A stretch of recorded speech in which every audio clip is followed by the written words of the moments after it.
तो सभी साथियों को मेरा प्रणाम। आज मैं पुनः अपने चैनल में आया हूँ और आज के इस चैनल में मैं महात्माओं के बारे में, संतों और फकीरों के बारे में, जिन्होंने इस भारत देश के धर्म भूमि पर अवतार लेकर और मानव को सच्चा संदेश दिया, उसके बारे में आज कुछ बातें मैं अपने इस चैनल के माध्यम से प्रस्तुत करूंगा। और आप सभी से अनुरोध है, प्रार्थना है, विनती है कि ये महात्माओं का संदेश है और महात्माओं का जो संदेश होता है वो मानव के हित के लिए, समाज के हित के लिए, परिवार के हित के लिए, देश के हित के लिए होता है। इसलिए इन वाणियों पर हम आप विचार करें और महात्माओं का जो समय का संदेश है उसको हम आप सुने और सुनकर यदि हम अपने परिवार और समाज में उस संदेश को, अपने बच्चों को, अपने समाज को, परिवार को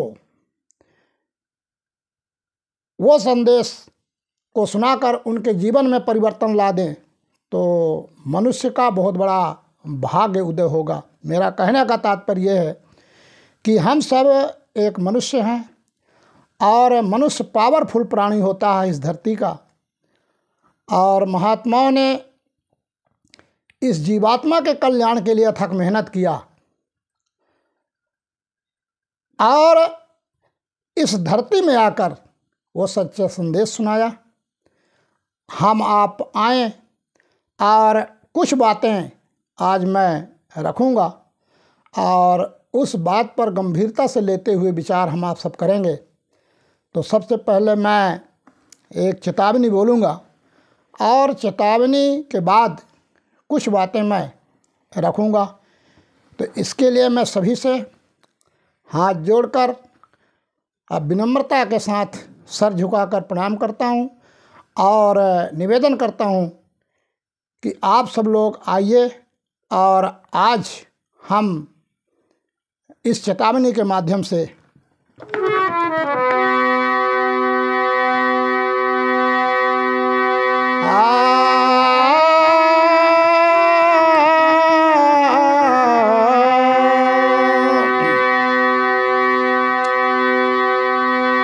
अखंड मंडलाकारं व्याप्तमेन चराचरं तत्पदं दर्शितं येन तस्मै श्री गुरुवे नमः। तो परम पुरुष गुरुदेव जी, जय गुरुदेव नाम। अलख अगम के पार मैं करता तुम्हें प्रणाम। तो जिसका बार न पार है कहन मनन से दूर, सो साईं गुरुदेव मम सब में हो भरपूर।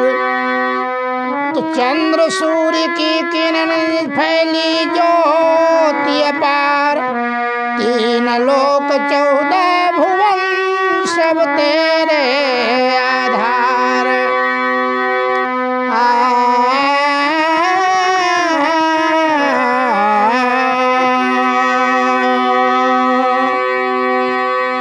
अब मनुष्य के बारे में महात्माओं ने कहा बहुत थोड़ी जिंदगी।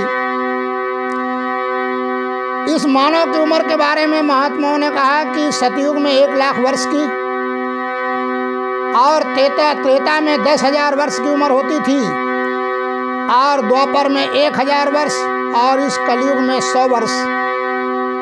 तो महात्माओं ने इशारा किया, ऐ मानव शरीर में आने वाली जीवात्माओं, आप मेरी बात को सुनो तो एक चेतावनी है, आइए हम सब सुनते हैं। तो मैं एक चेतावनी लेके आ रहा हूँ, आप सब लोग सुनिए।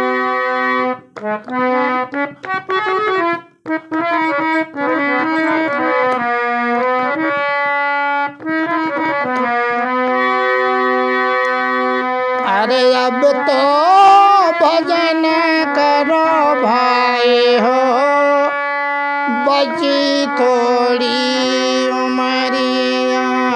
अब तो भजन करो भाई हो, बची थोड़ी उमरिया। अब तो भजन करो भाई हो, बची थोड़ी उमरिया। त्याग बुरों की संगत भाई, त्याग बुरों की संगत भाई। कर सत्संग और जग की भलाई, कर सत्संग और जग की भलाई। तो क्या कहा? अरे रीति यही सुखदाई हो, बची थोड़ी उमरिया। रीति यही सुखदाई हो, बची थोड़ी उमरिया। अब तो भजन करो भाई हो, बची थोड़ी उमरिया। बोल न बोल किसी को तीखे, बोल न बोल किसी को तीखे। क्यों तू किसी को दुश्मन दिखे। अरे काम करो वही जिसमें भलाई हो, बची थोड़ी उमरिया। काम करो वही जिसमें भलाई हो, बची थोड़ी उमरिया। अब तो भजन करो भाई हो, बची थोड़ी उमरिया। फिर दूसरा कहते हैं, माया ने तुमको भरमाया, माया ने तुमको भरमाया।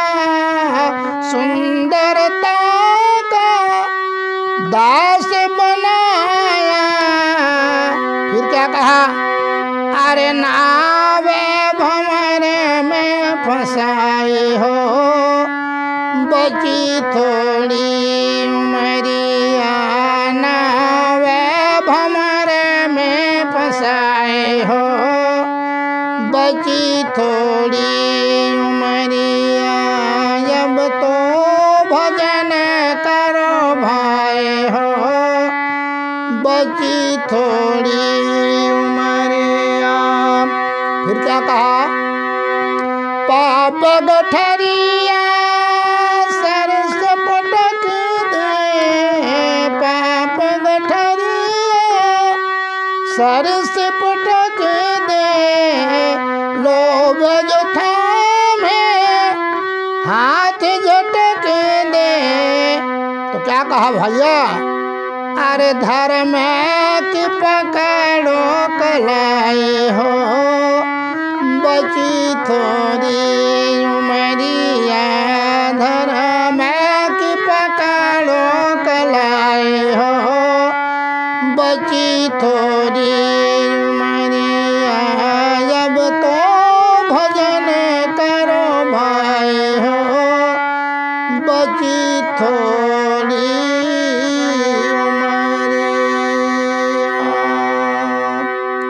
बहुत बहुत धन्यवाद। मैं आज महात्माओं के बारे में कुछ बातें आपके सामने रख रहा हूँ। आप सब लोग पढ़े लिखे विद्वान इस धरती के धरोहर हैं और वास्तव में जब से सत्संग धरती से उठ गया तब से धरती में बहुत बड़ा परिवर्तन देखने के लिए मिला। तो महात्माओं ने ये दया किया कि ये मानव धरती में गया और जिसके वास्ते गया था उससे भटक गया, इंसान बदल गया, भटक गया। तो प्रेमियों, हमको आपको ये मनुष्य शरीर मिला, बेशकीमती शरीर जिसकी कोई कीमत नहीं, और इस मनुष्य शरीर पर ये जीवात्मा जो बैठी है, इस जीवात्मा के कल्याण के लिए, इस जीवात्मा के उद्धार के लिए हमको आपको भजन करना पड़ेगा। लेकिन भजन का रास्ता संत सद्गुरु जिनकी जीवात्मा जगी और उस परमात्मा से मिली, ऐसे संत सद्गुरु का मिलना हमारे आपके लिए अनिवार्य हो गया। जब तक ऐसे जगह महात्मा हमको आपको नहीं मिलेंगे तब तक हमको रास्ता नहीं मिलेगा। तो इंसान आज रास्ता भटक गया। गोस्वामी जी महाराज आए और रामायण में लिखा, सारी बातें लिखा कि समय समय पर परिवर्तन होगा धरती पर, और उस परिवर्तन के बेला में जो 4 वेद, 6 शास्त्र, 18 पुराण, 19 उपनिषद बने हैं, इनका लोग अध्ययन करेंगे और अध्ययन करके और महात्माओं और फकीरों का खोज करेंगे तो अब इनको रास्ता मिलेगा। तो प्रेमियों, भजन का, अब बगैर भजन किए ये जीवात्मा जग नहीं सकती और अपने देश जा नहीं सकती। हम आप आए और मानव शरीर हमको आपको मिला, लेकिन जब तक भजन का रास्ता नहीं मिलेगा तब तक ये जीवात्मा जा नहीं सकती। इसलिए इसके लिए ये मानव शरीर हमको आपको मिला और हमारा आपका ये सौभाग्य है कि हम आप मनुष्य शरीर पर आए, और मनुष्य शरीर में जो जौहर जीवात्मा चेतन शक्ति बैठी हुई है, ये इसको महापुरुषों ने कहा कि छित जल पावक गगन समीरा, अब पंच रचित यह अधम शरीरा। कहा ये 5 तत्वों से पूर्व इसमें सारी सत्ता, सारी पावर देकर धरती पर भेज रहा हूँ। ऐ इंसान, धरती पर जाओ और कर्म करना, और कर्म करके अपने देश आना। लेकिन हम आप भटक गए और आ करके जो काम हमको करना था वो काम हम नहीं किए। हमको भेजा गया था, हम आप आए थे हरिभजन को, और ओटन लगे कपास। जब मनुष्य शरीर पर जीवात्मा आई और नाना तरह के नरक और 84 भोग कर, और जब है ये जीव जो है कल्पों वर्ष तक नरक और 84 में जा कर के कष्ट भोग रही थी, तब वो अनामी धाम में बैठे उस मालिक को बहुत बड़ी दया आई। और जब दया आई कि जीव कल्पों वर्ष तक नर को कर्म करके नरक और 84 भोग रहा है, तो उन्होंने बहुत बड़ा दया करके हम सब जीवों को और उस मालिक से विनय करके कहा कि इस बार ये सारी की सारी जीवात्माओं को धरती पर भेजिए। अब मैं धरती में जाऊंगा, इनको चेताऊंगा, बताऊंगा, और इनके घर जाने का राह रकाना देकर इनको अपने घर ले आऊँगा। तो प्रेमियों, हमारे आपके ऊपर अपार दया करके महापुरुषों ने इस बार मानव का शरीर हमको आपको दिया, और ये बड़े भाग से मिला, जिसको गोस्वामी जी ने अपने रामायण में पहली बात लिखा कि बड़े भाग मानुष तन पावा। ये किसी के लिए नहीं लिखा। 4 खान 84 लाख जोनियों में बहुत सारे जीव धरती पर हैं, लेकिन उनके लिए नहीं लिखा कि बड़े भाग भैंस तन पावा, कि बड़े भाग बकरा तन पावा, कि बड़े भाग बैल तन पावा। उनके लिए नहीं लिखा। गोस्वामी जी ने केवल मनुष्य के लिए लिखा कि बड़े भाग मानुष तन पावा, असुर दुर्लभ सद ग्रंथ ही गावा। कहा ये मनुष्य शरीर देवताओं के लिए दुर्लभ है, ये कहा। लेकिन दूसरी बात कहा कि साधन धाम मोक्ष के द्वारा, कहा साधना धाम का ये मंदिर है और इसी मनुष्य शरीर में बैठी ये चेतन जीवात्मा जब साधना करेगी तब ये अपने घर जाएगी, अपने मुकाम जाएगी। लेकिन यही बात यहीं से हम आप भटक गए और समझ नहीं पाए। तब हम नाना तरह के कर्म करके और ये हमारी जब जीवात्मा निकलती है तो कर्म के आधार पर जब फैसला होता है तब हम स्वर्ग और वैकुंठ या नरक जाते हैं। तो प्रेमियों, इसके लिए हमको आप धरती पर आए और धरती पर आ करके और हम आप अच्छे और बुरे का ख्याल भूल गए। हमारे धरती पर इंसान जब धरती पर आया तो नाना तरह के खान पान में बदलाव हुआ, जैसे जीवों को मारना, जीवों को सताना, अंडा फोड़ना, जीवों को मारकर जीव को खाना, और ये सबसे बड़ा अपराध।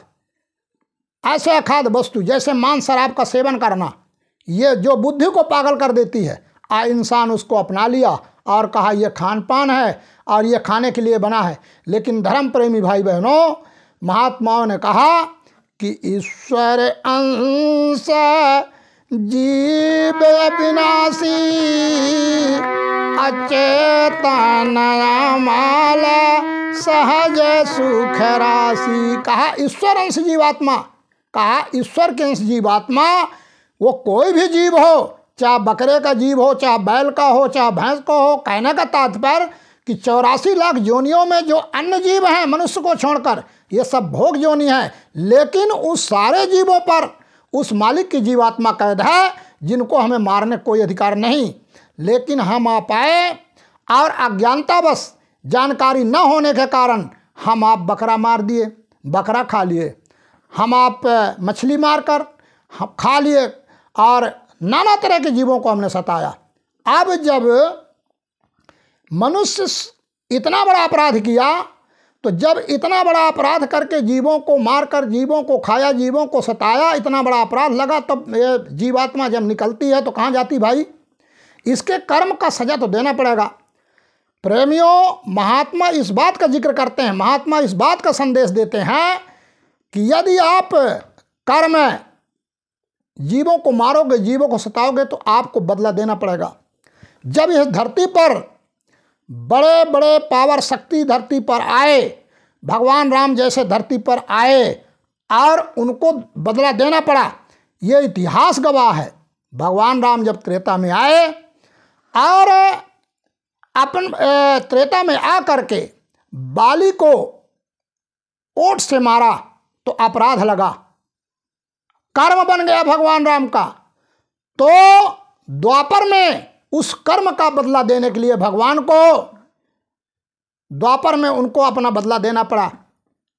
तो प्रेमियों, जब ऐसे ऐसे महापुरुष धरती पर आए और कर्म किया, अब कर्म का बदला जब उनको देना पड़ा, तो क्या हम आप जितने जीवों को मार रहे हैं, जीवों को सता रहे हैं, जीवों को खा रहे हैं, ऐसे अखाद्य वस्तुओं का सेवन कर रहे हैं जिससे बुद्धि पागल हो जाती है, अपने और पराये का पहचान समाप्त हो जाता है, तो क्या हम आप बचेंगे? इस कर्म के विधान से क्या हम बचेंगे? क्योंकि ये कर्म प्रधान देश में हम आप आए हैं। कर्म प्रधान विश्व रचि राखा और जो जस करे सो तस फल चाखा। तो कर्म के विधान में जब ये जीवात्मा उस नियम में बंध गई, तो हम यदि उसके नियम का पालन नहीं करेंगे तो बताओ यहाँ के देवी देवता हमसे नाराज होंगे, खुश रहेंगे? इसलिए सारे देवी देवता आज वर्तमान में विद्वान हैं जो हमसे नाराज हैं, और नाराज इस बात से हैं कि जो मालिक ने जो नियम बनाया था उस नियम का पालन हम आप नहीं कर रहे, तो अब हम आप सज़ा भोगने के लिए तैयार हैं। तो कहने का मतलब ये है कि हम आप मनुष्य शरीर पर आए और जो नाना तरह के ये जीवों को मार रहे हैं, जीवों को सता रहे हैं, कर्म का बदला देना पड़ेगा।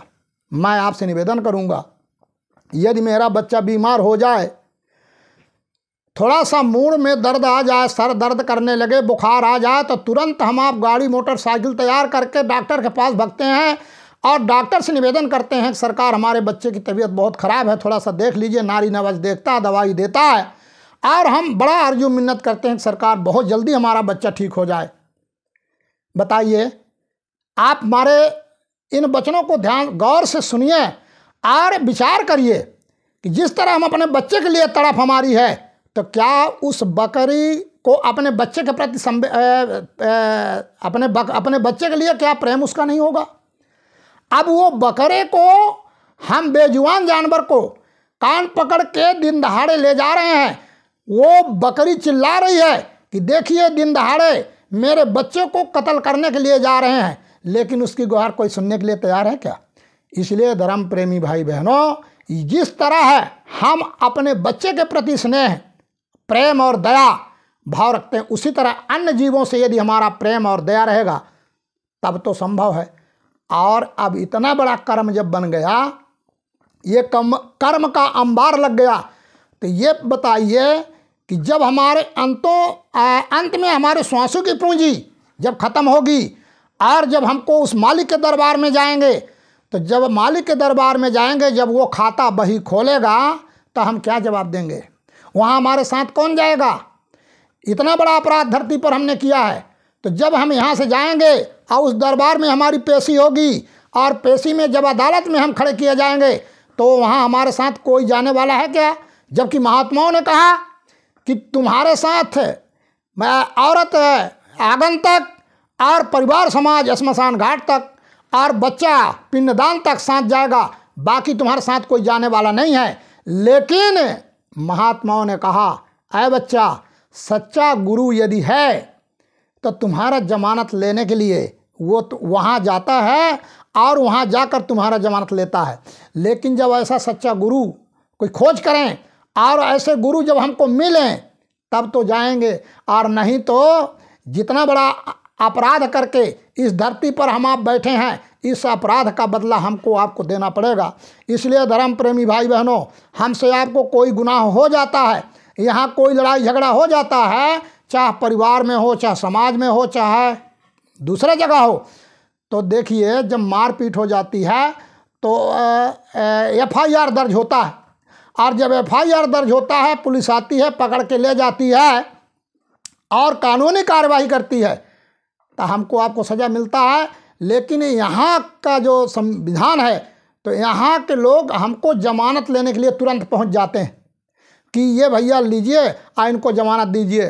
तो हमारे पास जो राजस्व रिकॉर्ड होता है, हम उस रिकॉर्ड को ले जा करके और उनके पास लेकर उसका जमानत ले लेते हैं। तो ये तो यहाँ की बात हो गई। जब एक छोटे से इतनी बड़ी बात में हमको यहाँ का मुलजिम बना दिया जाता है और यहाँ हमको सज़ा मिलती है, लेकिन हमारे यहाँ भाई परिवार नात रिश्तेदार जितने हैं वो जाते हैं, हमारा जमानत लेते हैं। लेकिन आप सोचिए, प्रेम से इस बात को ध्यान से सुनिए कि जब आपका इतना बड़ा कर्म बन गया, जब आपका अंतिम फैसला उस दरबार में होगा, तो वहाँ कौन जाएगा? तो ऐसे गुनाहों की माफ़ी कौन कराएगा?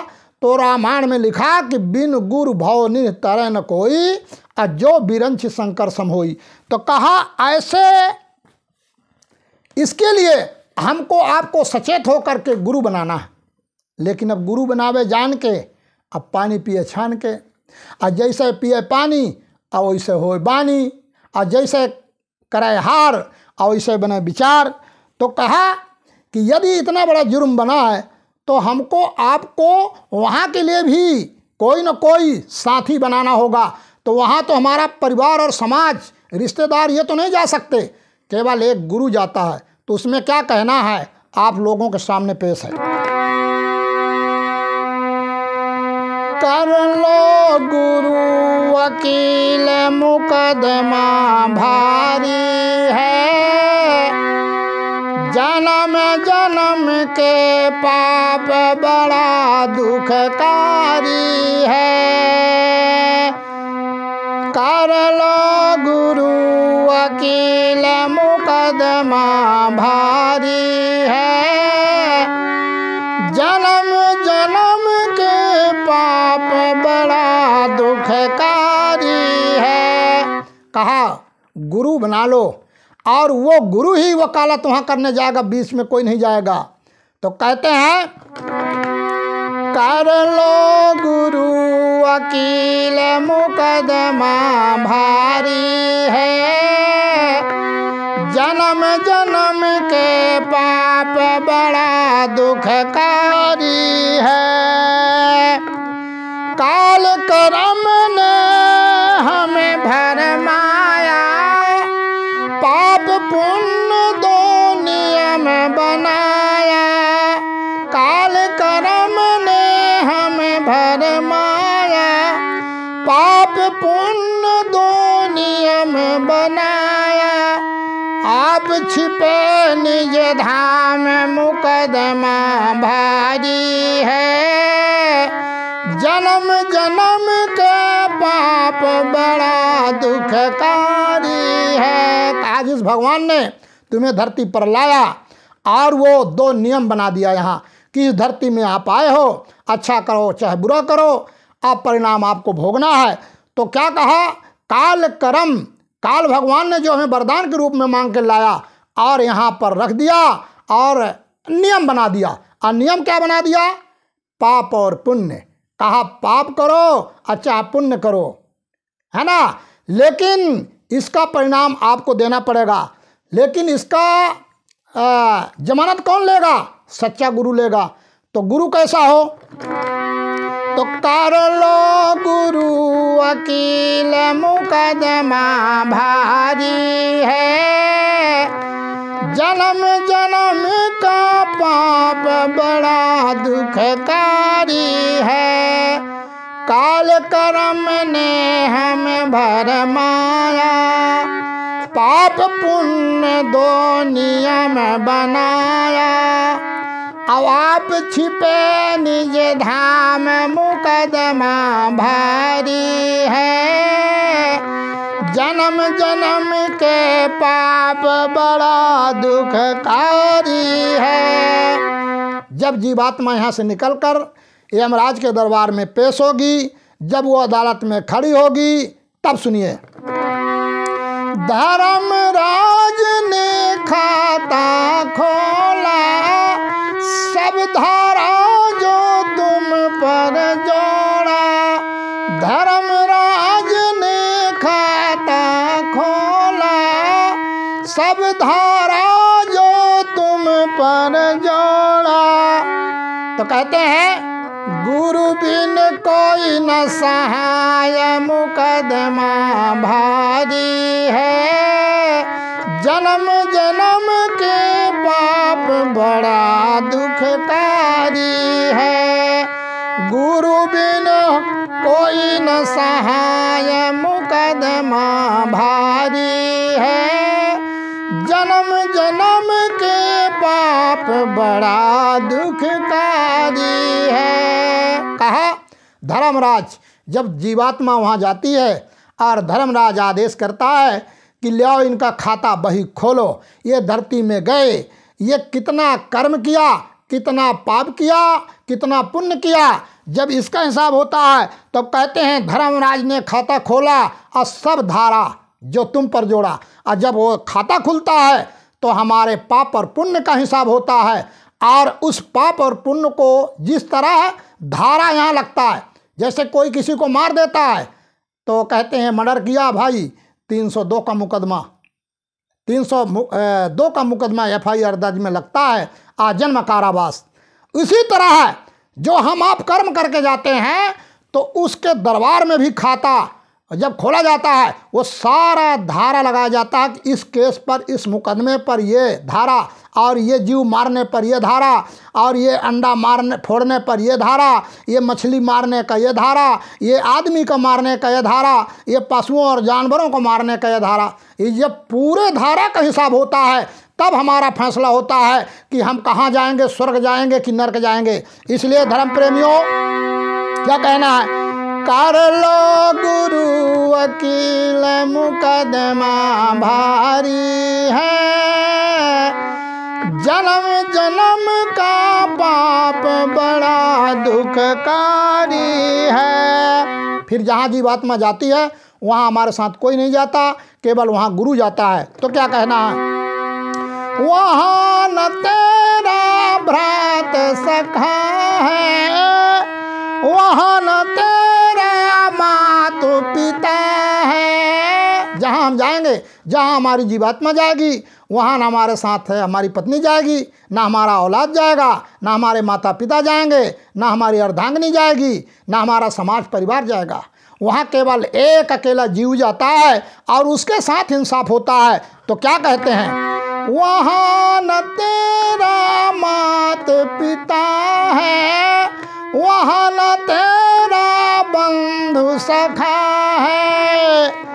तो क्या कहते हैं, केवल सतगुरु एक मुकदमा भारी है, जन्म जन्म का पाप बड़ा दुखकारी है। तो क्या कहते हैं, कर लो गुरु वकील मुकदमा भारी है, जन्म जन्म का पाप बड़ा दुखकारी है। फिर क्या कहते हैं, सोचो समझो अभी से प्यारे, एक दिन जई हो यम के दुआरे। सोचो समझो अभी से प्यारे, एक दिन जई हो यम के दुआरे। फिर क्या कहते हैं, फिर होगी तेरी याद मुकदमा भारी है, जन्म जन्म के पाप बड़ा दुखकारी है। तो कर लो गुरु वकील मुकदमा भारी है, जन्म जन्म के पाप बड़ा दुखकारी है। फिर क्या कहते हैं, जब सतगुरु से प्यार करोगे, अपना सहायक गुरु को करोगे। तो क्या कहा, वही करे बरकरार मुकदमा भारी है, जन्म जन्म का पाप बड़ा दुखकारी है। तो कर लो गुरु वकील मुकदमा भारी है, जन्म जन्म का पाप बड़ा दुखकारी है। फिर क्या कहते हैं, दया में हर सतगुरु की होगी, दया में हर सतगुरु की होगी, नैया भविष्य पार लगेगी। तो क्या कहा, चढ़ कर चलो निज धाम मुकदमा भारी है, जन्म जन्म का पाप बड़ा दुखकारी है। तो प्रेमियों, हमको आपको सच्चा गुरु, गुरु बनावे जान के पानी पिए छान के, सच्चा गुरु, शब्द भेदी गुरु, सदगुरु यदि हमको आपको मिल जाए, तो वास्तव में वो हमारे जितने भी कर्म हैं, उस कर्म के बंधन, उस भवजाल से केवल हमको गुरु पार उतार सकता है।